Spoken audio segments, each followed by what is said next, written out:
ஆமென். ஒரு விசை கூட கைகளை உயர்த்தி ஹல்லேலூயா. ஏசாயா தீர்க்கதரிசன புஸ்தகம் 7வது அதிகாரம் அதனுடைய 9வது வசனத்தை வாசிக்க கேட்கலாம். ஏசாயா 7:9. எப்ராயிமின் தலை சமாரியா, சமாரியாவின் தலை ரெமலியாவின் மகன். நீங்கள் விசுவாசியாவிட்டால் நிலை பெற மாட்டீர்கள். கர்த்தருடைய பரிசுத்த நாமம் மகிமைப்படுவதாக. போன வாரம் இதை கேட்க கர்த்தர் கிருபை செய்தார். நம்ம நம்பிதான் ஆகணும், இல்லைன்னா நிற்கவே முடியாது. கொஞ்சம் சந்தேகம் வந்தபோது நடந்து கொண்டிருந்த பேதுரு எப்படி அதே இடத்தில் மூழ்கினானோ அப்படிதான் நம்முடைய வாழ்க்கை என்பது. கொஞ்சம் சந்தேகம் உள்ள வந்துட்டாலே அதுவரை நடக்க முடியாத பாதையில விசுவாசத்துல நடப்போம். ஆனால் நடக்கும் பாதையில கூட நமக்குள்ளே சந்தேகம் வந்துட்டா நம்மால நிற்க முடியாது, நம்ம விழுந்து விடுவோம். நேரம் அதிகம் இல்லாததுனால சில காரியங்களை கொஞ்சம் வேகமாய் சொல்லி நன்றாய் கவனமாய் கேளுங்கள். ஆமென். இங்கே ஆகாசுக்கு விரோதமாக சத்துருக்கள் கூடி பல ஆலோசனைகளை பண்ணுகிறார்கள். இது அறிந்து ஆகாசுடைய இருதயம், அவனை சார்ந்தவர்களுடைய இருதயம் தளர ஆரம்பிக்கிறது. எல்லாவற்றையும் பார்க்கிற கர்த்தர் ஏசாயாவை அனுப்பி சொல்லுகிறார், இதை குறித்து நீ பயப்படாதே. அந்த ஆலோசனை நிலை நிற்பது இல்லை, அதன்படி சம்பவிப்பது இல்லை என்று 7வது வசனத்தில் ஆண்டவர் ஏசாயாவை கொண்டு ஆகாசோடு சொல்லுகிறதை பார்க்க முடியும். ஏன் சத்துருக்கள் ஆலோசனை பண்ணுகிறார்கள்? சத்துருக்கள் ஆலோசனை பண்ண காரணம் என்ன? காரணம் என்ன தெரியுமா? பல நேரத்தில் நம்மளை பத்தி தானே அவங்க பேசிட்டு இருக்கிறாங்க, நமக்கு எதிராக தானே திட்டம் பண்ணிட்டு இருக்கிறாங்க. ஏன் திட்டம் பண்றான்னு தெரியுமா? 1வது வசனத்திலே சொல்லப்பட்டிருக்கிறது, உசியாவுடைய குமாரனாகிய யோதாமின் குமாரன் ஆகாஸ் என்னும் யூதா தேசத்து ராஜாவின் நாட்களிலே ரேத்சீன் என்னும் சீரியாவின் ராஜாவும் ரெமலியாவின் குமாரனாகிய பெக்கா என்னும் இஸ்ரவேலின் ராஜாவும் எருசலேமின் மேல் யுத்தம் பண்ண வந்தார்கள். அவர்களால் அதை பிடிக்க கூடாமற் போயிற்று. இன்னைக்கு நமக்கு விரோதமாய் சத்துரு யோசனை பண்ணுகிறான் என்றாலே புரிந்து கொள்ளுங்கள், அவனுடைய இதற்கு முந்தைய முயற்சி எல்லாம் தோற்று போனது. சத்தமா ஒரு ஆமேன்னு சொல்லுங்க. எனக்கு கடந்த நாள்ல அதாவது வேர்ட் பை வேர்டா நின்று ஆண்டவரை பிரைஸ் பண்ணலாம். ஹல்லேலூயா.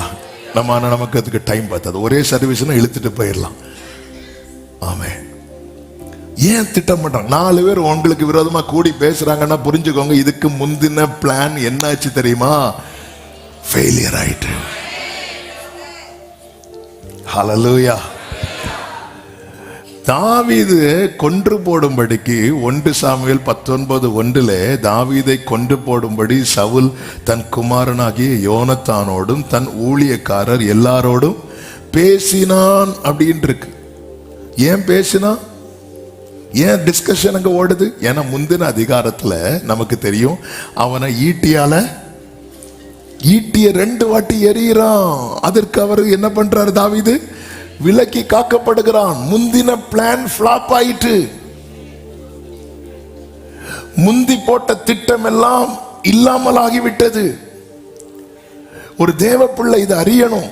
ஏன்? சத்துரு என்னிலும் அதிக பலவான்கள், என் சத்துரு என்னிலும் பலவானா இருந்தான் என்றுதான் 18வது சங்கீதத்தில் தாவீது சொல்லுகிறான். ஆனா அவனுடைய முயற்சி ஏன் தோல்வியில் முடிகிறது என்றால், சத்துருவின் முயற்சி எப்படிப்பட்டதா இருக்கும் தெரியுமா? தேவ திட்டத்துக்கு எதிரானதா தான் இருக்கும். சத்துரு நம்மிலும் பலவானா இருந்தும் நமக்கு விரோதமாய் செய்யும் காரியங்கள் தோல்வியில் முடிய காரணம் என்னவென்றால், நம்மை தேவன் ஏற்படுத்தி வைத்திருப்பது அவருடைய நோக்கத்தை நிறைவேற்றுவதற்காக. இதை ஒரு தேவ பிள்ளை மறக்கவே கூடாது. இதை புரியணும்.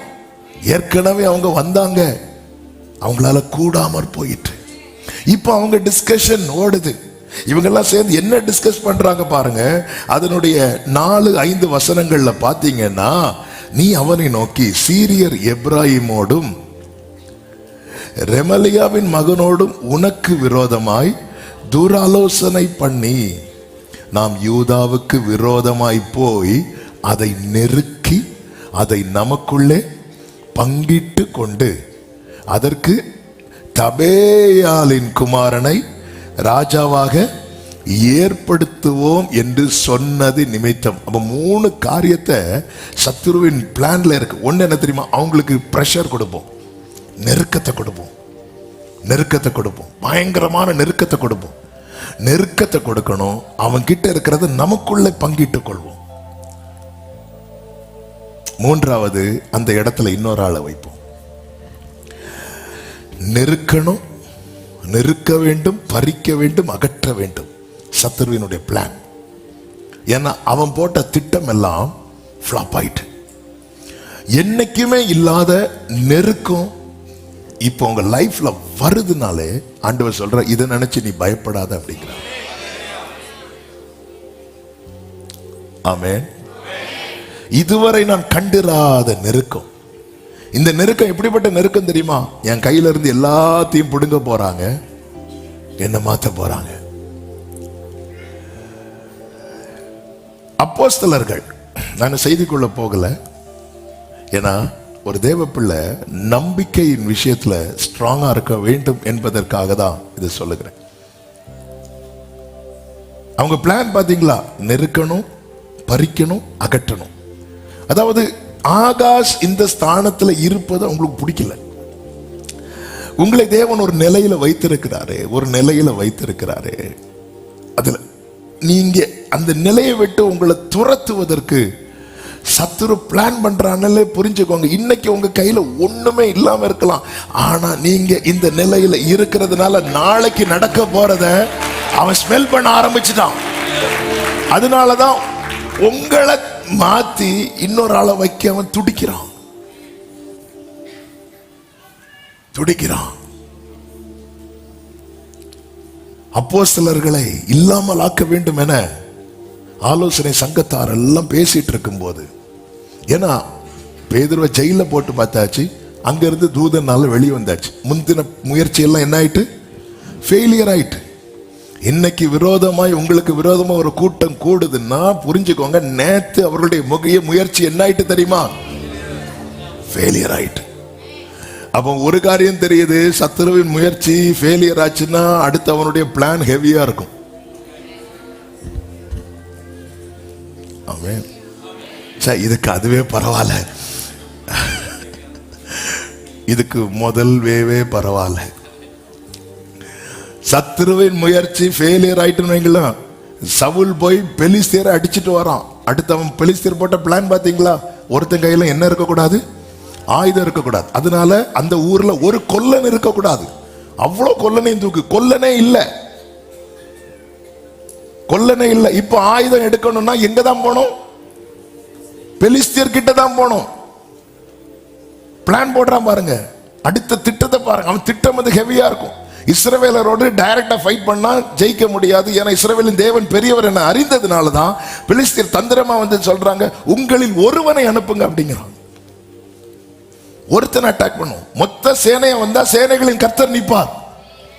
ஒருத்தனை அடிச்சிட்டு நாங்க அவனை ஜெயிச்சா நீங்க எங்களுக்கு அடிமை, நீங்க ஜெயிச்சா நாங்க அடிமை. எவ்வளவு தந்திரமா வர பாருங்க. அவன் தூர ஆலோசனை. இப்படிதான் அப்போஸ்தலர்களை என்னெல்லாமோ செஞ்சு பார்க்கறாங்க, முடியல. உடனே அவர்களுக்குள்ள பயங்கர டிஸ்கஷன் நடக்கு. இவங்களை எப்படி விடக்கூடாது, இவங்க கதையை முடிக்கணும்னு பிளான் பண்ணும்போது அந்த கூட்டத்தில் கமாலியல் அப்படிங்கிற ஒரு மனிதர் இருந்தார், கனம் பெற்றவர். அவர் பாதத்தில் தான் யார் படிச்சார்னா பவுல். அப்ப அவர் எழும்பி ஒரு வார்த்தையை சொல்லுவார். அப்போஸ்தலர் 5வது அதிகாரம் 38, 39 வசனங்களை வாசியுங்கள். இப்பொழுது நான் உங்களுக்கு சொல்லுகிறது என்னவென்றால், இந்த மனுஷருக்கு ஒன்றும் செய்யாமல் இவர்களை விட்டு விடுங்கள்.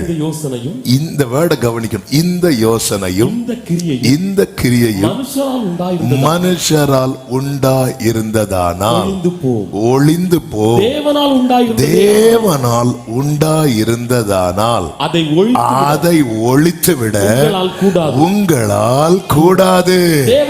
தேவனோட போர் செய்கிறவர்களால் காணப்படாதபடிக்கு. பாருங்கள். ஒரு தேவ பிள்ளை எதுக்கு இந்த வார்த்தையை சொல்லுகிறேன் என்றால் புரிந்து கொள்ளுங்க.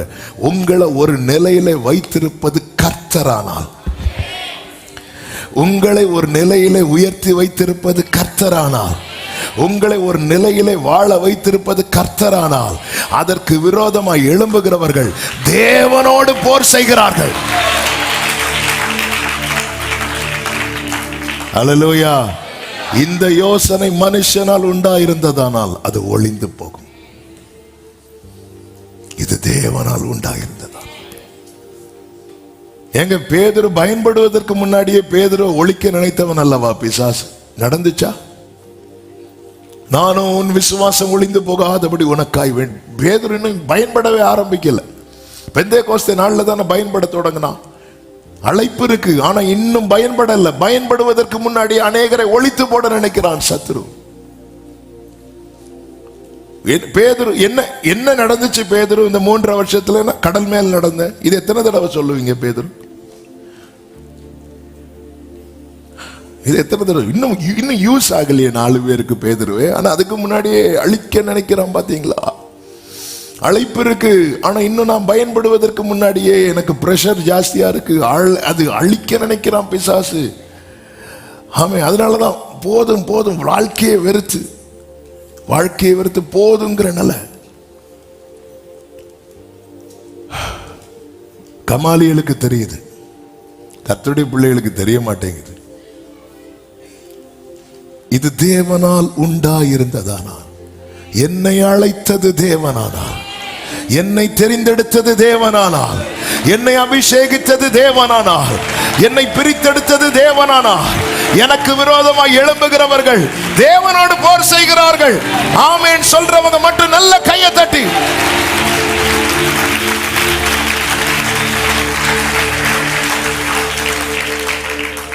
இத நம்பணும். நாமளா நிக்கிறோம். ஹல்லேலூயா. நாமளா நிக்கிறோம். தாவீதை துரத்துறாங்க. ஏன்னா எல்லைக்குள்ள வந்து விடவே கூடாது. தாவீதின் கண்டிஷன் எப்படி இருந்துச்சு தெரியுமா? செத்தவனை போல எல்லாராலும் முழுவதும் மறக்கப்பட்டேன் என்கிறார். ஆனா அதே தாவீதை எல்லாரும் தேடி வராங்க. காட்ஸ் டைமிங் ஒன்று இருக்கு. தாவீது ராஜாவாக மீண்டும் நிறுத்தப்படுகிறான். அன்னைக்கு அவன் மேல அபிஷேகம் வைக்கப்பட்ட போது அவனுடைய வீட்டார் மட்டும் பார்க்கிறார்கள். 17வது வயதுல 30வது வயதுல தாவீதின் தலையில் அபிஷேகம் வைக்கப்பட்ட போது இஸ்ரவேல் ஜனங்கள் முழுவதும் பார்க்கிறார்கள். எனது தேவன் வைத்தது. ஒரு முறை அல்ல, பல முறை ஈட்டியை எறிந்தாலும் சிங்கம் வந்தது, கரடி வந்தது, கோலியாத் வந்தான். சவுல் எத்தனை ஏவலாட்களை அனுப்பினான் தெரியுமா? எத்தனை எத்தனை எத்தனை, 1 2 அல்ல. ஆனாலும் தாவீது அந்த நிலையில நிற்க காரணம், அவனை நிறுத்தினது கர்த்தர். இன்னைக்கு சில எதிரான காற்றுகள், எதிரான சூழ்நிலையில் நாம் மனம் பதறி போகிறோம், தளர்ந்து போகிறோம். ஒன்றை புரிந்து கொள்ளுங்கள், கர்த்தர் நம்மை அழைத்து, கர்த்தர் நம்மை ஒரு நிலையில வைத்திருக்கும் போது நமக்கு விரோதமா எத்தனை பேர் எழும்பினாலும் அவர்கள் யாரோடு போர் செய்கிறார்கள் தெரியுமா? ஹல்லேலூயா. ஒரு நாளும் தோற்காத சர்வ வல்லவரோடு. ஹல்லேலூயா. உன்னை உன் நிலையிலிருந்து துரத்திவிட சத்துரு பல திட்டங்களை போட்டு தோட்டான், இன்னும் திட்டம் போடுகிறான். ஆனா அதை குறித்து நீ கவலைப்படாதே. ஏசாயா 54:15 சொல்லப்பட்டிருக்கிறது, இதோ உனக்கு விரோதமாய் கூட்டம் கூடினால் அது என்னாலே கூடுகிற கூட்டம் அல்ல. உனக்கு விரோதமாய் கூட்டம் கூடினால் அது என்னாலே கூடுகிற கூட்டம் அல்ல. எவர்கள் உனக்கு விரோதமாய் கூடுகிறார்களோ அவர்கள் உன் பட்சத்திலே வருவார்கள். 17வது வசனம், உனக்கு விரோதமாய் உருவாக்கப்படும் எந்த ஆயுதமும், சொல்லுங்க, எந்த ஆயுதமும் வாய்க்காதே போ. சொல்லுங்க, எந்த ஆயுதமும். எந்த ஆயுதம்? அப்ப நிறைய ஆயுதம் உருவாக்கப்படும். ஏன் உருவாக்கப்படுது? ஏன்னா ஒரு ஆயுதம் விட்டு பார்த்தாங்க, நடக்கல. பார்வோனுடைய மந்திரவாதிகள் எல்லாரும் கோலை மொத்தமா போட்டாங்களா, 1 by 1 போட்டாங்களா? ஒவ்வொருவரா போட்டாங்க. ஒருத்தன் போட்டு அந்த கோலை, மோசையின் கோல் என்னாச்சு, ஆரோனுடைய கோல் விழுங்கினதும் அடுத்த ஆள் வந்து போடுறாங்க. ஏன்னா ஒன்னு ஃபெயிலியர் ஆயிட்டு, அவங்க கிட்ட இருக்கிற கடைசி கோலை வரைக்கும் போட்டான். தளரக்கூடாது. ஐயோ ஒரு பிரச்சனை முடிஞ்சு அடுத்த பிரச்சனை, ஐயோ அடுத்த பிரச்சனை முடிஞ்சு அடுத்த பிரச்சனை. நான் துன்பத்தின் நடுவில் நடந்தாலும் நீர் என்னை உயிர்ப்பிப்பீர், என் சத்துருக்களுக்கு விரோதமாக உமது கையை நீட்டுவீர், உமது வலதுகரம் என்னை ரட்சிக்கும், கர்த்தர் எனக்காக. எனவேதான் யூத ஜனங்களை சுற்றிலும் யோசபாத் நாட்களிலே சத்துருக்கள் எல்லாம் சூழ்ந்த போது செய்வது இன்னதென்று அறியாமல் கர்த்தரை நோக்கி பார்த்து கொண்டிருக்கும் போது கர்த்தருடைய ஆவியானவர் இறங்கி பேசுகிறார். யுத்தம் உங்களுடையதல்ல, யுத்தம் கர்த்தருடையது. நீங்கள் தரித்து நின்று கர்த்தர் உங்களுக்கு செய்யும் ரட்சிப்பை பாருங்கள் என்று சொன்னதும் தாழ விழுந்து யோசபாத்தும் ஜனங்களும் பணிந்து கர்த்தரை தொழுது கொண்டு இப்பொழுது எழுந்து நின்று யோசபாத் ஜனங்களை பார்த்து சொல்லுகிறார். 2 நாளாகமம் 20:20 அவர்கள் அதிகாலமே எழுந்திருந்து தெக்கோவாவின் வனாந்திரத்துக்கு போக புறப்பட்டார்கள். புறப்படுகையில் யோசபாத் நின்று, யூதாவே எருசலேம் குடிகளே கேளுங்கள், உங்கள் தேவனாகிய கர்த்தரை நம்புங்கள், அப்பொழுது நிலைப்படுவீர்கள். அவருடைய தீர்க்கதரிசிகளை நம்புங்கள், அப்பொழுது தீர்க்கதரிசிகளை நம்புங்கன்னா என்ன அர்த்தம்னா, அவர்கள் மூலமாய் சொல்லப்பட்ட வார்த்தைகளை நம்புங்கள், அப்பொழுது சித்தி பெறுவீர்கள்னா யூ வில் பி சக்சஸ்ஃபுல். அப்படின்னா உங்களுக்கு காரியம் நடக்கும், நீங்க ஜெயிச்சிருவீங்க, நீங்க நிலைப்படுவீர்கள். நாம எதை படித்தோம்? விசுவாசிக்கலைன்னா நிலை நிற்க மாட்டோம். யாரா இருந்தாலும் சரிதான், வார்த்தையை வாங்குறோம் ஆனா நம்ப மாட்டேங்கிறோம். விசுவாசியுங்கள், நம்புங்கள், நீங்கள் நிலைப்படுவீர்கள். பிரியமான கர்த்தருடைய பிள்ளைகளை, என்னை யார் கொண்டு வந்தா, என்னை யார் நிக்க வைத்து, இப்படி பார்க்கணும். நாம நம்ம பலத்தை, நம்ம திராணிய, நம்ம கையில் என்ன இருக்கு, நம்ம பையில் என்ன இருக்கு, நம்ம பேங்க்ல இதை பார்த்து, நமக்கு வேலையில நாளைக்கு இப்படி ஒரு ப்ரெஷர் இருக்கு அல்லது இப்படியே பார்த்து பார்த்து பார்த்து பார்த்து நமக்குள்ள இருக்கிற, அதாவது புரிந்து கொள்ளுங்கள், விசுவாசத்தில் வளருவது என்பது படியில நடக்கிறது போல, விசுவாசத்தில் தளருவது என்பது லிப்ட்ல இறங்குறது போல. சர்ன்னு முடிஞ்சிடும், அவ்வளவுதான். 3 வருஷம் கட்டி எழுப்பின விசுவாசம் பொஸ்ன்னு போயிட்டு 3 நாள்ல. எம்மாவுக்கு 2 பேர் நடந்து போயிட்டு இருக்கிறாங்க, இயேசு கூட போறார். நீங்க யாரை பத்தி பேசிட்டு இருக்கீங்க தெரியாதா உங்களுக்கு? இந்த நசரேயனாகிய இயேசுவை. கொஞ்சம் முன்னாடி என்ன சொல்லிட்டு இருந்தாங்க? ரபி, ஆண்டவரே, தாவீதின் குமாரனே, உன்னதத்தில் தேவனுக்கு, உன்னதத்தின் மைந்தனுக்கு ஓசன்னா, என்னெல்லாம் சொல்லிட்டு இருந்தாங்க. நாங்க நம்பி இருந்தோம் அவரை, எல்லாம் போச்சு. விசுவாசத்தில் தளருவதற்கு என்பது 1 செகண்ட் போதும்.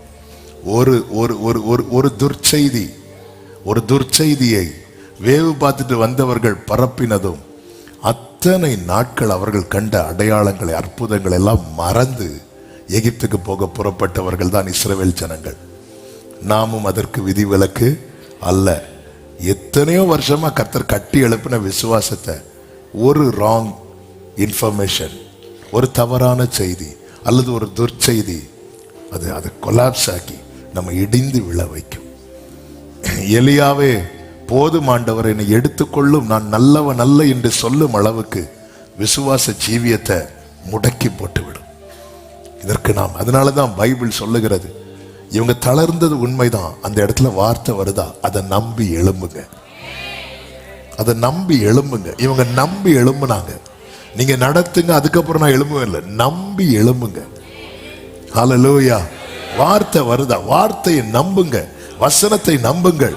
இந்த வசனத்தை நாம் நம்பிக்கை அறிக்கை இடுகிறதுல அசைவில்லாமல் உறுதியாக இருக்க கடவோம். வாக்கு தத்தம் பண்ணினவர். ஹல்லேலூயா. 1 கொரிந்தியர் 2:4 சொல்லப்பட்டிருக்கிறது, உங்கள் விசுவாசம், வாசிங்க, 1 கொரிந்தியர் 2:4 விசுவாசம் உங்கள் விசுவாசம் மனுஷனுடைய ஞானத்தில் அல்ல, மனுஷனுடைய ஞானத்தில் அல்ல, தேவனுடைய பலத்தில் நிற்கும்படிக்கு. கைகளை உயர்த்தி ஆமென் சொல்லுங்க பார்க்கலாம். தொடர்ந்து வாசிங்க. என் பேச்சும் என் பிரசங்கமும் மனுஷ ஞானத்துக்குரிய நய வசனம் உள்ளதா இராமல் ஆவியினாலும் பலத்தினாலும் உறுதிப்பட்டதா இருக்கிறது. பவுல் சொல்லுகிறார் கொரிந்து சபைக்கு சொல்லும் போது, ஏன்னா அநேகர் எழுப்பிட்டாங்க. கிரேக்கர்கள் ஞானத்தை தேடுகிறாங்க. அவங்க பாரு, அவங்க பயங்கரமான இன்ஃபர்மேஷன் எல்லாம் சொல்றாங்க. இன்னைக்கு எல்லாருக்கும் இன்ஃபர்மேஷன்ஸ் தான் தேவை. சொல்றாரு, இங்க பாரு, உங்க விசுவாசம் மனுஷ ஞானத்தில் இருக்கக்கூடாது, தேவ பலத்தில் இருக்கணும். தேவ பலத்தில் இருக்கு. என்ன மனுஷ ஞானத்தில் இருக்கக்கூடாது, தேவ பலத்தில் இருக்கு. நமக்குன்னு ஒரு அறிவு இருக்குல்ல, நமக்கு அதுக்கு அப்பாற்பட்டது தான் தேவ பலன். இதுதான் போன வாரம் கேட்டோம், நம்ம அறியாததும் எட்டாது. இது அவர் என்ன செய்வார், நமக்கு செய்வார்னு சொல்லியிருக்கா, நமக்கு அறிவிப்பார்னு சொல்லியிருக்கா. முதல்ல அறிவிப்பார். நீ என்னை நோக்கி கூப்பிடு, நான் உனக்கு உத்தரவு கொடுத்து நீ அறியாததும் உனக்கு எட்டாததுமான காரியங்களை உனக்கு அறிவிப்பேன், உனக்கு சொல்லுவேன். அதை சொல்லுகிற வார்த்தைய நம்ம அறிவுக்கு எட்டாதது, நம்ம ஞானத்துக்கு உட்படாது. நான் அதை எப்படி கொண்டு வந்து உள்ள வச்சு பார்த்தாலும் நிக்காது. அதுக்குதான் அங்கிருந்து பாடாப்படுவோம். ஆபிரகாமை கொண்டு வருவோம், ஈசாக்க கொண்டு வருவோம், தாவீதை கொண்டு வருவோம், யாரெல்லாமோ கொண்டு வந்து வச்சு பார்ப்போம். அவங்களுக்கு செட் ஆகிறது மாதிரி இருக்கும், நமக்கு அவங்களுக்கு ஏன் செட் ஆகிற மாதிரி இருக்குன்னா அவங்களுக்கு அது நடந்தாச்சு. நமக்கும் அவங்களுக்கும் ஆரம்பத்தில் அப்படிதான் இருந்துச்சு, செட் ஆகல. அதனாலதான் கர்த்தர் இவ்வளவு பிரத்யட்சமா வெளிப்பட்ட பிறகு ஆபிரகாம் குலுங்கி சிரித்தாராம். சிலர் சிரிக்கிறது இப்படி சைலண்டா உள்ள சிரிப்பாங்க, ஆனா பாடி மட்டும் அப்படி. ஆபிரகாமுக்கு நம்ப முடியல, ஏன்னா ஆபிரகாமுக்கு செட் ஆகாததுதான். நம்ம படிக்கும் போது நமக்கு ஆபிரகாமுக்கு இது செட் ஆகிறது மாதிரி இருக்குது, அப்படிதான் நமக்கு இருக்கும். நாளைக்கு நம்முடைய தலைமுறை படிக்கும் போது சொல்லுவாங்க, இது எங்க அப்பாவுக்கு செட் ஆச்சு. இது எங்க நம்புறவங்க மட்டும் நல்ல கைகளை தட்டி. இது மனுஷ ஞானத்துக்கு உட்பட்டது அல்ல, இது தேவனுடைய பலத்தில் நிற்கும்படிக்கு.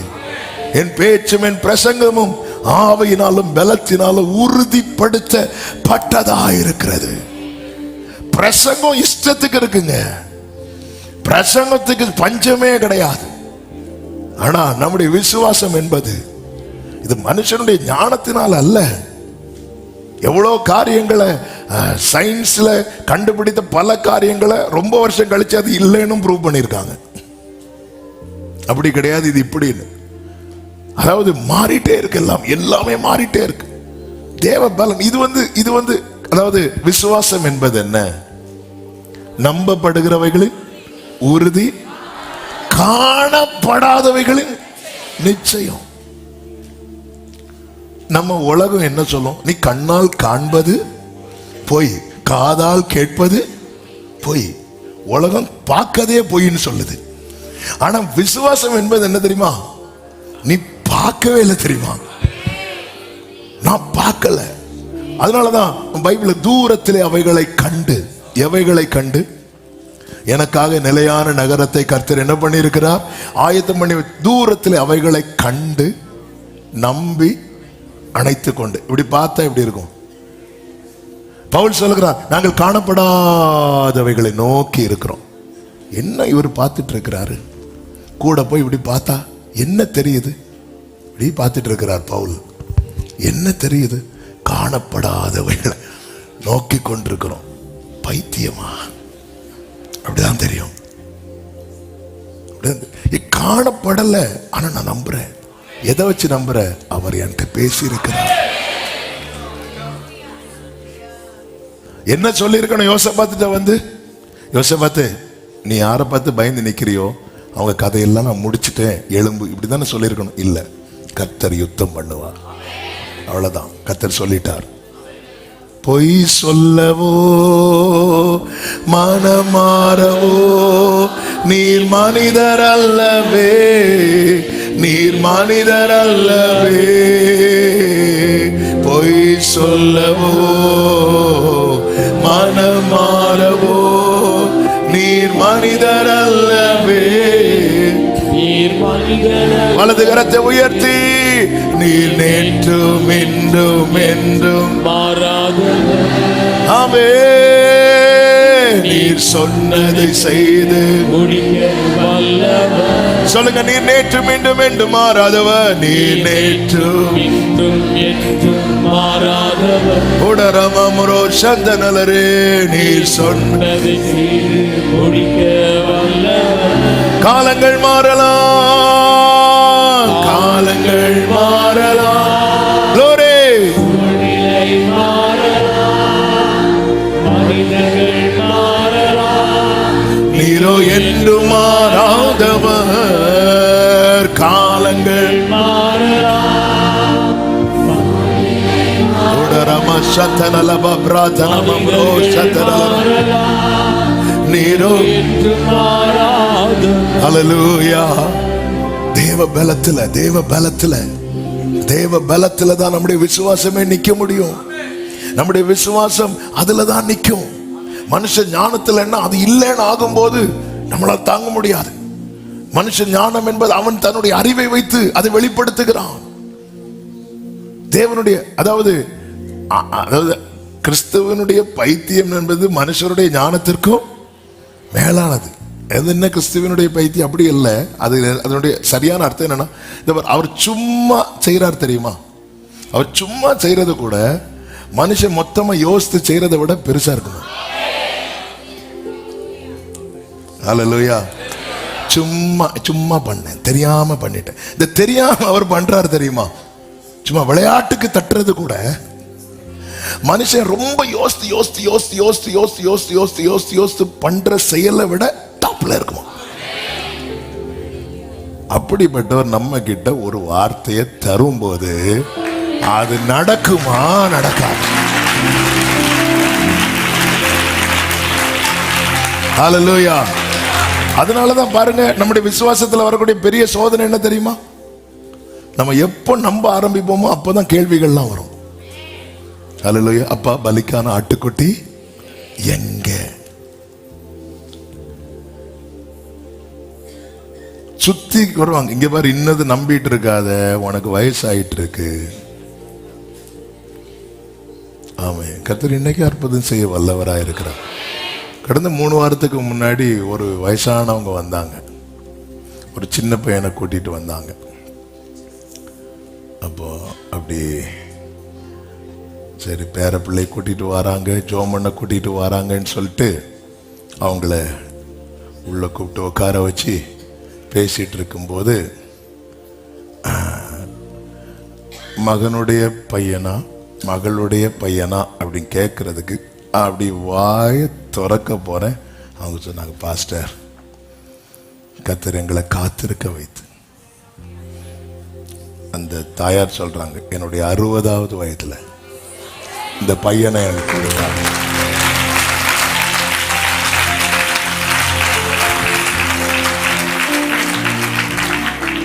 ஆமென். சில 60 வயசு ஆட்களுக்கெல்லாம் அப்படியே குஷி ஆயிட்டீங்க. கர்த்தர் உங்களை ஆசீர்வதிப்பாராக. ஆமென். எனக்கு அவன் பையன் கியூட்டா இருக்கான், அழகா இருக்கான். அவனுக்கு இப்போ 12 வயசு. ஜோமண்ணை கூட்டிட்டு வந்தாங்க. வேதத்தில் ஒரு வசனம் இருக்கு, 1 கொரிந்தியர் 15:17. 1 கொரிந்தியர் 15:17. கிறிஸ்து எழுந்திராவிட்டால் உங்கள் விசுவாசம் வீணாயிருக்கும். என் விசுவாசம் வீணாகாது. ஏன்? கிறிஸ்து.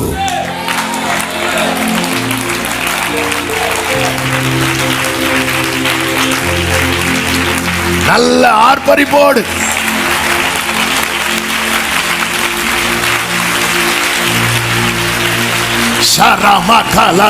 கிறிஸ்து எழுந்திராவிட்டால், இன்னைக்கு நீ ஒரு நம்பிக்கை வச்சிருக்கல, ஏய், அது வீணாய் போயிருமா? கிறிஸ்து எழுந்திராவிட்டால். ஹல்லேலூயா. அப்ப நான் வார்த்தையை நம்பலன்னா, நான் உயிர்த்தெழுதலை நம்பலன்னு தானே அர்த்தம். அப்ப நான் சதுசேயர் கூட்டத்தில் தான் இருக்கிறேன்னு அர்த்தம். கிறிஸ்து எழுந்திராவிட்டால். ஆமா, என் விசுவாசம் எல்லாம் வீணா இருக்கும். நீங்கள் இன்னும் உங்கள் பாவங்களில் இருப்பீர்கள். கிறிஸ்து எதை வச்சு நம்புற? என் மீட்பர். ஹல்லேலூயா. என் மீட்பர் உயிரோடு இருக்கிறார். கவலைகள் தீர்ப்பார், கண்ணீர் துடைப்பார், கடைசி மட்டும் கைவிடாதிருப்பார். கவலைகள் தீர்ப்பார், கண்ணீர் துடைப்பார், கடைசி மட்டும் கைவிடாதீர். ஓஹோ, பாவமன்னி பழிப்பார், பாக்கியம் கொடுப்பார், பரம பதவியினுள் என்றனை எடுப்பார். என் மீட்பர் உயிரோடு எனக்கென குறை உண்டு நீ சொல் மனமே. என் மீட்பர் சமரா கலமம் ராஜனரா. நம்முடைய விசுவாசமே எதின் அடிப்படையில் இருக்கு தெரியுமா? கிறிஸ்து உயிரோடு இருக்கிறார். மரித்தேன் ஆனாலும் இதோ சதா காலங்களிலும் உயிரோடு இருக்கிறேன். செத்தவனை போல விழுந்த யோவானுக்கு கர்த்தர் தம்மை அப்படிதான் வெளிப்படுத்துகிறார். மரித்தேன் ஆனாலும் இதோ. அங்க எழும்புறான் பத்மு தீவுல நீ விழுவேன்னு டொமிஷிய நினைச்சான். ஆனா அவர் உயிரோடு இருக்கிறதுனால நீ எழும்புவ. அக்னி சூளையில நீ விழுவேன்னு நேபுகாத்நேச்சார் நினைத்தான். ஆனால் அவர் உயிரோடு இருக்கிறதுனால நீ எழும்புவ. ஹல்லேலூயா, ஹல்லேலூயா. அவர் எழும்பலன்னா நம்முடைய விசுவாசம் இப்படிப்பட்ட கூடி வரவெல்லாம் வீணா இருக்கும். என்னை எழும்ப பண்ணும் ஆண்டவர் என்னோடு இருப்பதா நான் எழும்புவேன். அவர் பலத்தாலாமே என்னை எழும்ப பண்ணும் ஆண்டவர் என்னோடு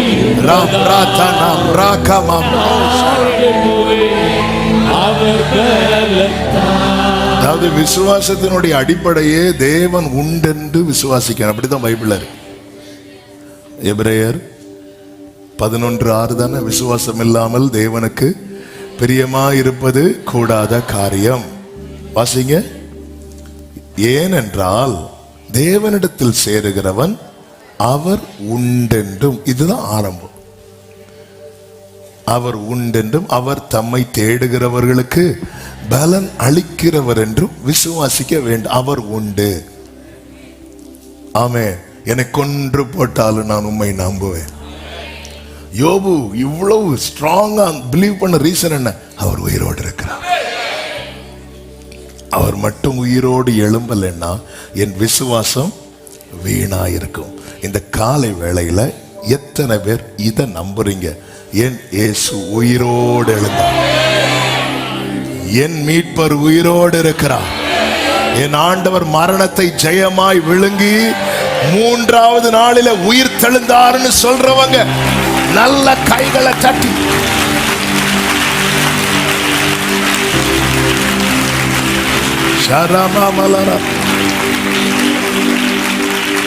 உயிர் தெழுந்தாரே, அல்லேலூயா, ஜெயித்தெழுந்தாரே, உயிருடன் எழுந்த மீட்பரேசு சொந்தமானாரே. பாடுவோம். உயிருடன் எழுந்த மீட்பரேசு சொந்தமானாரே. மரணமே உன் கூரங்கே, மரணம் உன் கூரங்கே, பாதாளம் உன் ஜெயமெங்கே. மரணம் உன் கூரங்கே, பாதாளம் உன் ஜெயமெங்கே. சாவையும் நோயையும் பேயையும் ஜெயித்தார். சபையோரே துதி சாற்றிடுவோம். சாவையும் நோயையும் பேயையும் ஜெயித்தார். சபையோரே துதி சாற்றிடுவோம். ஆமென். உயிர் தெழுந்தாரே, அல்லேலூயா, உயிருடன் எழுந்த கல்லறை ஆமே கல்லறை திறந்து ஆமே கடும் சேவகன் பயந்திடவே ஹalleluya எல்லாரும் சொல்லுங்க வல்லவர் இயேசு வல்லவர் இயேசு உயிர்த்தெழுந்தாரே வல்ல பிதாவின் செயல் இதுவே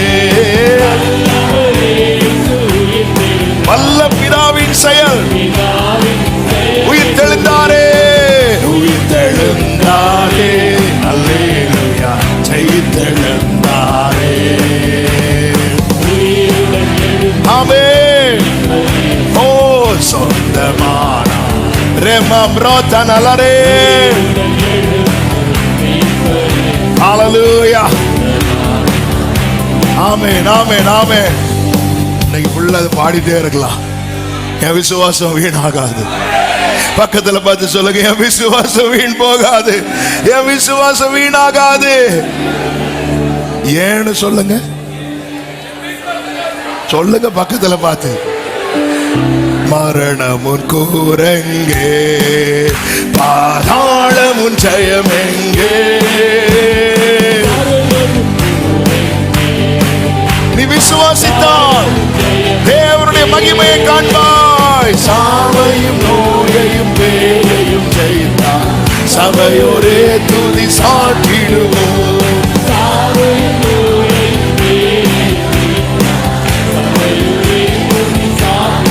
அவே உயிர்த்தெழுந்தார் ஒரே உயிருடன் எழுந்த சொந்தமானாரே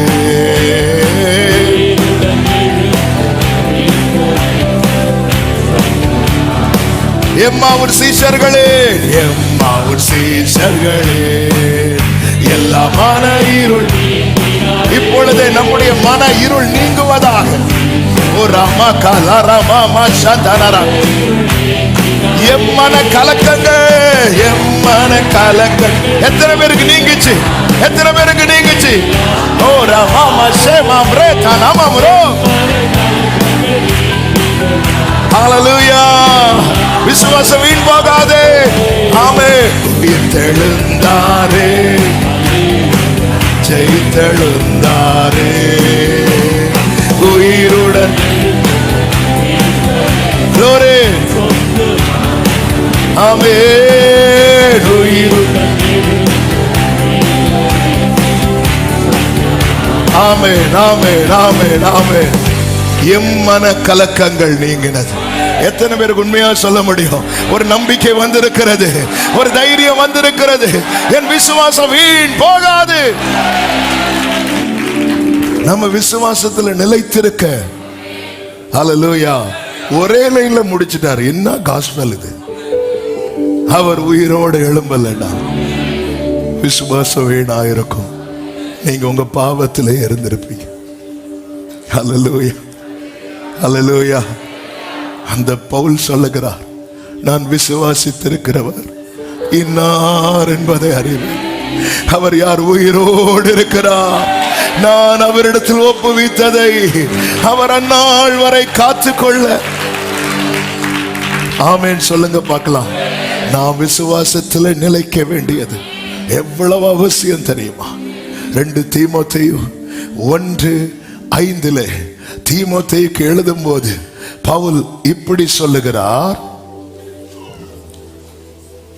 2 தீமோத்தேயு 1:5 அந்த விசுவாசம் முந்தி உன் பாட்டியாகிய லோவிசாளுக்குள்ளும் உன் தாயாகிய ஐனிக்கேயாளுக்குள்ளும் நிலைத்திருந்தது அது உனக்குள்ளும் நிலைத்திருக்கிறது என்று நிச்சயித்திருக்கிறேன். நாளைக்கு தலைமுறை இந்த விசுவாசத்துல நிக்கணும்னா நாம நிக்க வேண்டியது அவசியம். 3ஆம் தலைமுறை ஹalleluya. அந்த பாட்டி லோவிசாள் தாய் ஐனிக்க இவங்களெல்லாம் எப்போ தெரிய வந்துச்சு தெரியுமா? இந்த தீமோத்தேயு மூலமா ஒரு சந்ததியை நமக்கு கொடுத்திருக்கிறார். நாளைக்கு இந்த தலைமுறை இந்த விசுவாசத்தில் நிற்கணும். உத்தம குமாரன் தீமோத்தேயு. அவர் சொல்ற, என்ன போல மனதை உடைய இவனை தவிர வேற யாருமே கிடையாதுன்றார். எத்தனை பேரை பவுல் எத்தனை பேர் ஆண்டவருக்குள் நடத்தியிருப்பார். பவுலுடைய கையசைவ கேட்டு பார்த்து செய்யறதுக்கு எத்தனை பேர் உண்டு தெரியுமா? ஆனால் அந்த பவுல் சொல்றார் பாருங்க, தீமோத்தேயுவை பத்தி பிலிப்பியர் 2:19-20 வசனங்கள்ல, அன்றியும் நானும் உங்கள் செய்திகளை அறிந்து மன தேறுதல் அடையும்படிக்கு சீக்கிரமாய் தீமோத்தேயுவை உங்களிடத்தில் அனுப்பலாம் என்று கர்த்தராகிய இயேசுவுக்குள் நம்பி இருக்கிறேன். அதேனென்றால் உங்கள் காரியங்களை உண்மையாய் விசாரிக்கிறதற்கு என்னை போல மனதுள்ளவன் அவனை அன்றி வேறு ஒருவனும் என்னிடத்தில் இல்லை. இது எப்படிங்க சாத்தியாச்சு? பவுல் சொல்றார், உங்க பாட்டி, உங்க அம்மா, தலைமுறையே. நிறைய பேர் கிறிஸ்துவுக்காக எழும்புறாங்க, ஆனா எத்தனை தீமோத்தேயுக்கள் எழும்புறாங்க. இன்னைக்கு நம்மளே ஆடிட்டு இருக்கிற தலைமுறை எப்படி நிற்கும்? அந்த விசுவாசம் முந்தி உன் பாட்டி ஆகிய லோவிசாளுக்குள்ளும் உன் தாயாகிய ஐனிக்கையாளுக்குள்ளும் நிலைத்திருந்தது. அது நிலைத்திருந்தது, தலைமுறைக்கு கைமாற்றப்பட்டது. நீங்க இன்னைக்கு இருக்கிறீங்க, நாளைக்கு நம்ம எடுத்துக்கொள்ளப்படுவோம். தலைமுறை இருக்கணும்ல.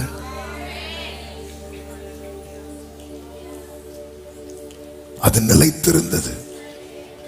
பாட்டி நிக்கிறாங்க,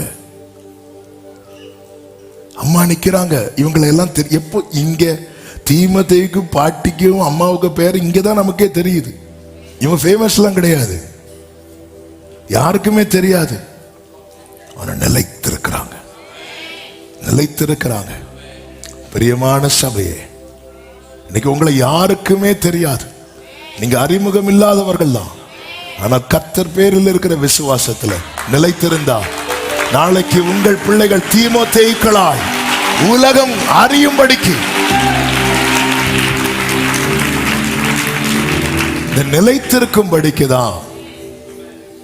நிலைத்திருக்கும்படிதான் கர்த்தர் நம்மோடு பேசிக்கொண்டே இருக்கிறார். யோவான் சுவிசேஷம் 14வது அதிகாரம் 29வது வசனத்தில் இப்படி சொல்லப்பட்டிருக்கிறது, இது நடக்கும்போது நீங்கள் விசுவாசிக்கும்படியாக நடப்பதற்கு முன்னமே இதை உங்களுக்கு சொன்னேன். ஆண்டவர் நடந்ததுக்கு அப்புறம் சொல்லுகிறவர் அல்ல. ஆமென். ஆண்டவர் சொல்லி இருக்கிறார்னா இன்னும் அது நடக்கல, இனிதான் அது. ஆமென். நம்ம ஆட்கள் மாதிரி கிடையாது ஆண்டவர். இது நான் அன்று சொன்னது அப்படி சொல்லிட்டு உடனே வீடியோ எடுத்து நாங்க ட்ரம்ப் ஜெயிப்பார்னு போன தடவையும் சொன்னாங்க. ஆமென். எல்லாம் எப்போ சொன்னாங்கன்னு தான் தெரியாது, எல்லாம் ஒரு காற்றடிக்குதான் உடனே வீடியோ வந்துடும். அப்படி எல்லாம் ஆண்டவர். ஹல்லேலூயா. இது நடக்கும் போது உனக்கு தெரியணும், என் மீட்பர் எல்லாவற்றையும் நடப்பதற்கு முன்னே. அப்போ சொன்னதுதான் நடந்திருக்கிறது, சொல்லப்பட்டவைகள் தான் நடக்க போகிறது. ஆமென் சொல்லுங்க பார்க்கலாம். இதை நம்ம ஆண்டவர் இப்போ நடக்கல, அவர் என்ன நடப்பதற்கு முன்னே. நம்ம நடந்தாலும் நம்ப மாட்டேங்கிறோம். அதாவது மார்க் சுவிசேஷத்துல தானே ஒரு வசனம் உண்டு. மார்க் சுவிசேஷம் நான் எடுத்தா சொல்றேன், இல்லைன்னா விட்டு.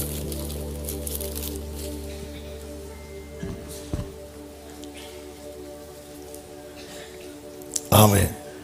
16வது அதிகாரம் அதனுடைய 11 முதல் பாருங்கள். மார்க் 16:11 முதல். அவர் உயிரோடு இருக்கிறார் என்றும் அவர் உயிரோடு இருக்கிறார் என்றும் அவளுக்கு காணப்பட்டார் என்றும் அவர்கள் கேட்டபோது நம்பவில்லை. அதன் பின்பு அவர்களில் 2 பேர் ஒரு கிராமத்துக்கு நடந்து போகிற பொழுது அவர்களுக்கு மறுரூபமாய் தரிசனமானார். அவர்களும் போய் அதை மற்றவர்களுக்கு அறிவித்தார்கள். அவர்களையும் அவர்கள் நம்பவில்லை. லூக்கா 24வது அதிகாரம் 40-41 வசனங்கள். தம்முடைய கைகளையும் கால்களையும் அவர்களுக்கு காண்பித்தார். ஆனாலும் சந்தோஷத்தினால் அவர்கள் இன்னும் விசுவாசியாமல் ஆச்சரியப்படுகையில். நம்ம பிரச்சனை இப்படிதான். இந்த வசனம் எல்லாம் கேட்கும் போது அவர் உயிரோடு இருக்கிறார், அவ்வளவு முகத்துல சந்தோஷம். ஆனா இன்னும்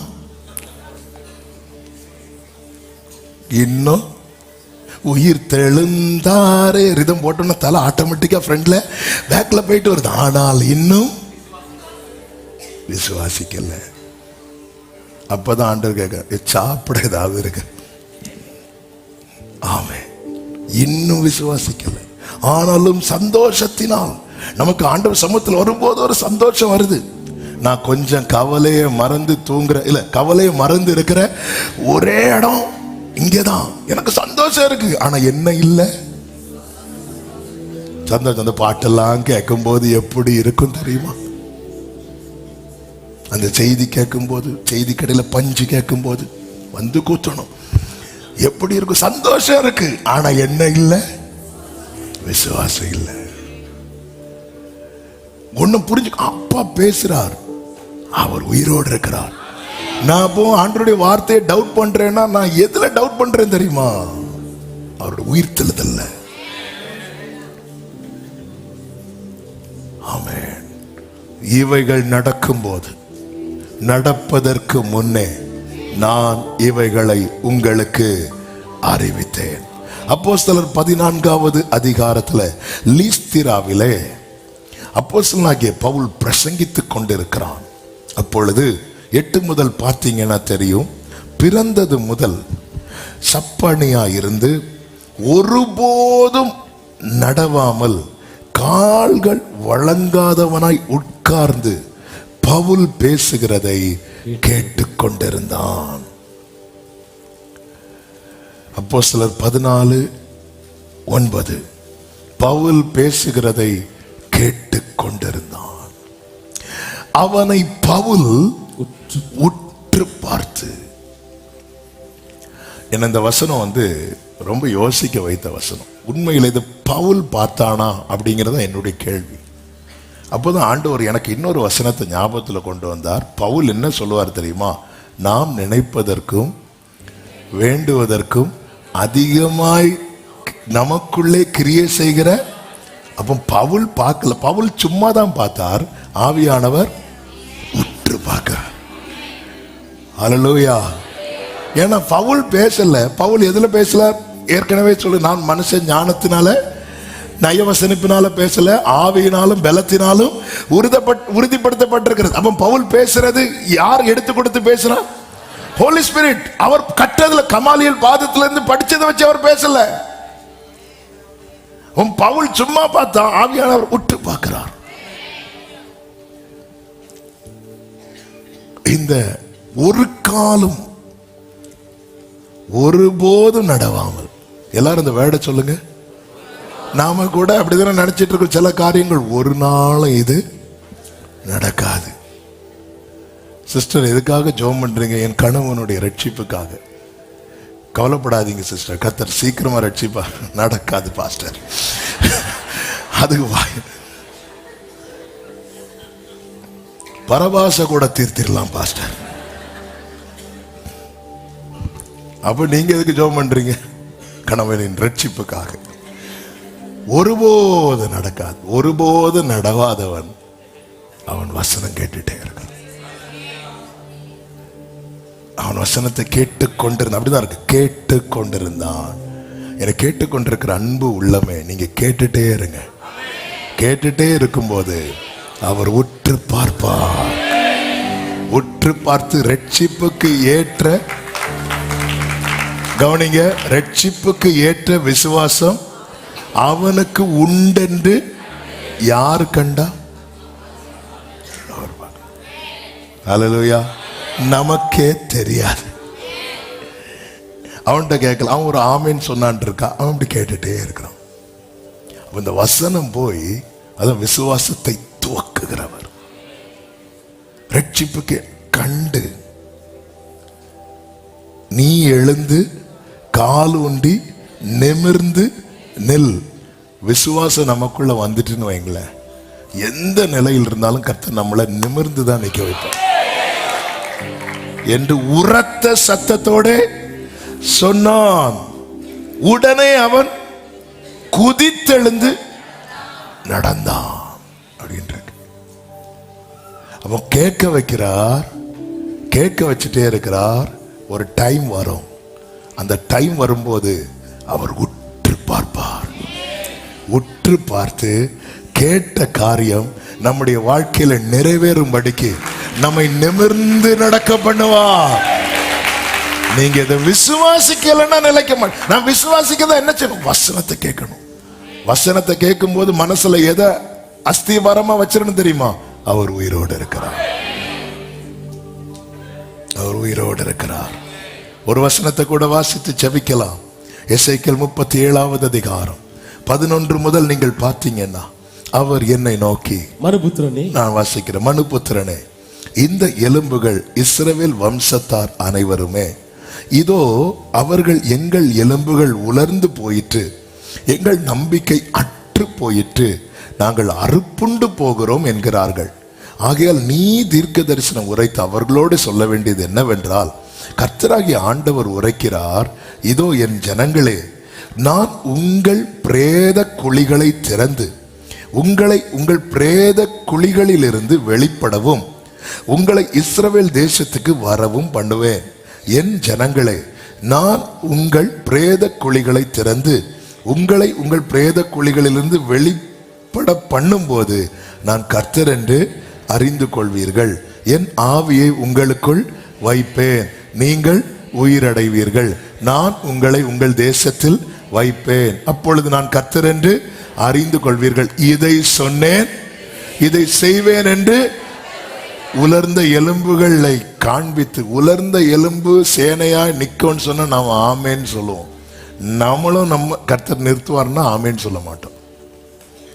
என்ன பிரேத குழிகளை திறந்து கொண்டு வருவேன், அதன் அர்த்தம் என்ன? நீ ஒரு முடிவை எழுதிட்டு உட்கார்ந்து இருக்கிற, அவ்வளவுதான், முடிஞ்சு. இதோட என் லைஃப் முடிஞ்சு. அதுல இருந்து நான் உன்னை வெளியே கொண்டு வருவேன். இந்த காலை வேளையில சில சில சில ஒருவேளை நீங்க ஒரு கடன் மேல ஏறி இருக்கலாம். அவ்வளவுதான், என் லைஃப் இப்படியே முடிய போகுது. வியாதி, தீராத வியாதி, ஏதோ ஒண்ணு. இஸ்ரவேல் வம்சத்தார்னா யார்? அவருடைய ஜனம். நான் அவருடைய ஜனம். என் மீட்பர் உயிரோடு இருக்கிறார். நான் இதுதான் முடிவு நினைச்சிருக்கிறேன். இல்ல, இதுல இருந்து கர்த்தர் என வெளியே கொண்டு வருவார். நம்புறவங்க மட்டும் நல்ல கைகளை தட்டி ஆமென் என்று சொல்லு. ஆண்டவர் சொல்றார், நான் இதை செய்யும் போது நான் கர்த்தர் என்று அறிந்து கொள்வீர்கள். இதை சொன்னேன், இதை செய்வேன் என்று கர்த்தர் உரைக்கிறார் என்று சொல்லியாச்சு. காதுள்ளவன் கேட்க கடவன். கர்த்தரை நம்புங்கள், நிலைப்படுவீர்கள். நீங்க நின்னுட்டீங்கன்னா இந்த விசுவாசம் உங்களோட முடியாது. நாளைக்கு தீமோத்தேயுக்குள் எழும்பி நிற்பாங்க, உங்க தலைமுறை எழும்பி நிற்கும். கர்த்தர் உங்களை ஆசீர்வதிப்பாராக. என்னை எழும்ப பண்ணும். அப்படி எழும்பிருங்க. ஆமென். நான் எழும்புவேன். ஹல்லேலூயா. என்னை க்ளோரி, நான் எழும்புவேன். எழும்பி நிற்க முடிந்த எல்லாரும் விசுவாசத்தோடு, காரணம் அவர் உயிரோடு இருக்கிறார். இந்த நம்பிக்கையில நல்ல கைகளை தட்டி இந்த பாடலை பாடி ஆண்டவருக்கு மகிமை செலுத்துவோம்.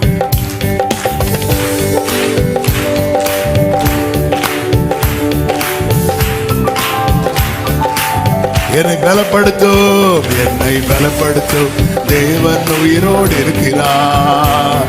நான் நான் கழுகை போல. ஆமென். என்னை பலப்படுத்தும் தேவன் உயிரோடு இருக்கிறார். ஆமென். என்னை எழுப்பப்படும் ஆண்டவர் என்னோடு இருப்பார். நான் எழும்புவேன். என்னை எழுப்பப்படும்.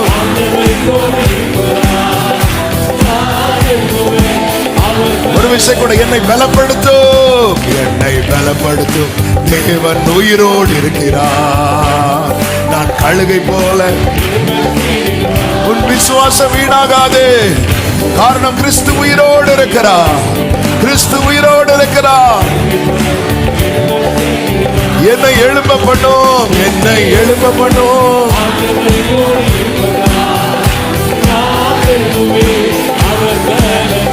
ஆமென். என்னை உடராளராக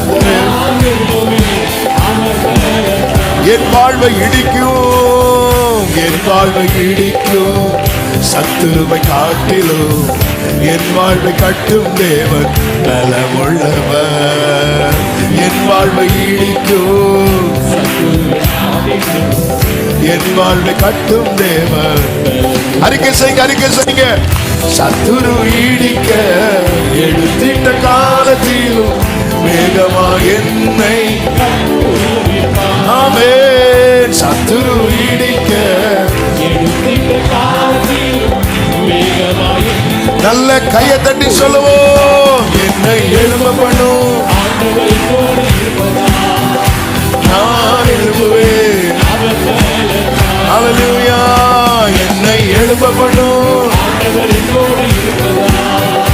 நான் எழும்புவேன்.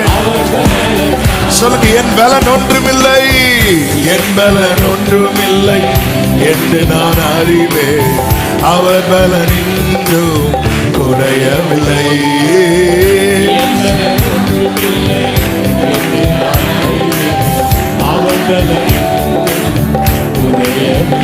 ஆமென். பலத்தாலும் அல்ல, பராக்கிரமம் அல்ல, ஆவியினாலே என்னை எழும்ப செய்வார். Glory.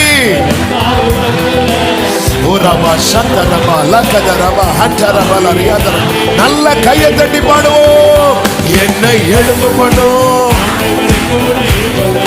ஜீசஸ். நான் எழுப்புவேன். Glory. உடராலகதரே என்னை எழும்ப பண்ணும். என்னை ஓ ஹalleluya. விசுவாசத்தில் நிலைக்க கிருபை தார். விசுவாசத்தில் நிலைக்க கிருபை தார். ஆமென். நான் எழும்புவேன். நான் எழும்புவேன். ஹalleluya. மரணமும் கூரங்கே. மரணமும் கூரங்கே. ஆனாலும் ஜெயமெங்கே. மரணமும் கூரங்கே. சொல்லுங்க. ஆமென். சாவையும் நோயையும் ஓஹோ சபையோரே துதி. ஒரே சாவையும் நோயையும். ஆமென். சபையோரே. சொல்லுங்க. உயிர் தெளிந்தாரே. உயிர் தெழுந்தாரே. ஜெயித்தெழுந்தாரே. உயிருடன் எழுந்த. ஆமென். சொந்தமானாரே. உயிருடன்.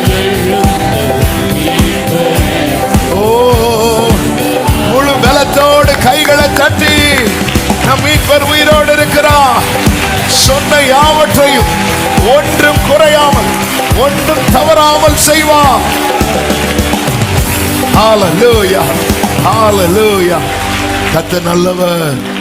கர்த்தரை நம்புங்கள், நிலைப்படுவீர்கள். கர்த்தருடைய வார்த்தையை நம்புங்கள், சித்தி பெறுவீர்கள். உங்கள் காரியங்கள் எல்லாம் வாய்க்கப்படும். உங்களுக்கு விரோதமாய் சத்துரு போடுகிற திட்டங்களை குறித்து கலங்காதிருங்கள். அவர்கள் உங்களோடு அல்ல, தேவனோடு போர் செய்கிறார்கள். கர்த்தர் உங்களை ஆசீர்வதிப்பாராக. பரிசுத்த பிதாவே, நல்ல தகப்பனே, கிருபையாய் உங்க சமூகத்துல கொண்டு வந்து பாட, துதிக்க, ஆராதிக்க, செபிக்க வைத்த அன்புக்காக ஸ்தோத்திரம். எங்களோடு பேசினீர். விசுவாசத்தில் நிலைக்கும்படி எங்களோடு இடைப்பட்டீங்க. ஆண்டவரே அப்பா, தீமோத்தேயு நிலைக்க காரணம் அவனுடைய தாயார், அவனுடைய பாட்டி என அந்த விசுவாசம் தொடர்ந்ததே. அப்படி எங்கள் தலைமுறை தொடரத்தக்கதாய் எங்களை விசுவாசத்தில் நிலைநிறுத்துவீராக என்று செபிக்கிறோம். வலுவாதபடி காத்துக்கொள்ளும். ஒவ்வொருவரையும் ஆட்கொண்டு நடத்தும். எல்லா எதிரான திட்டங்கள் அவமாய் போகட்டும். தேவ சித்தம் ஒவ்வொருடைய வாழ்க்கையில் நிறைவேறட்டும். இந்த வாரம் ஒவ்வொருவருக்கும் நன்மையாய் ஆசீர்வாதமாய் இருக்க கர்த்தர் அனுகிரகம் செய்யும். கண்மணி போல காத்துக்கொள்ளும். எல்லா மகிமை, கனம், துதி, ஸ்தோத்திரங்கள் ஒருவருக்கு மாத்திரம் செலுத்துகிறோம். இரட்சகர் இயேசு கிறிஸ்துவின் நாமத்தில் பிதாவே, ஆமென். சேர்ந்து சத்தமாய் சொல்லுவோம். என் ஆத்துமாவே கர்த்தரை ஸ்தோத்திரி, என் முழு உள்ளமே அவருடைய பரிசு நாமத்தை ஸ்தோத்திரி. என் ஆத்துமாவே கர்த்தரை ஸ்தோத்திரி, கர்த்தர் செய்த சகல உபகாரங்களை மறவாதே. ஆமென். நம்முடைய கர்த்தராகிய இயேசு கிறிஸ்துவின் கிருபையும், பிதாவாகிய தேவனுடைய அன்பும், பரிசுத்த ஆவியானவருடைய ஐக்கியமும் சிநேகமும் பாதுகாவலும் நம் அனைவரோடும் எல்லா பரிசுத்தவான்களோடு கூட கர்த்தருடைய வருகை மட்டும் தங்கி இருப்பதாக. ஆமென். ஹல்லேலூயா.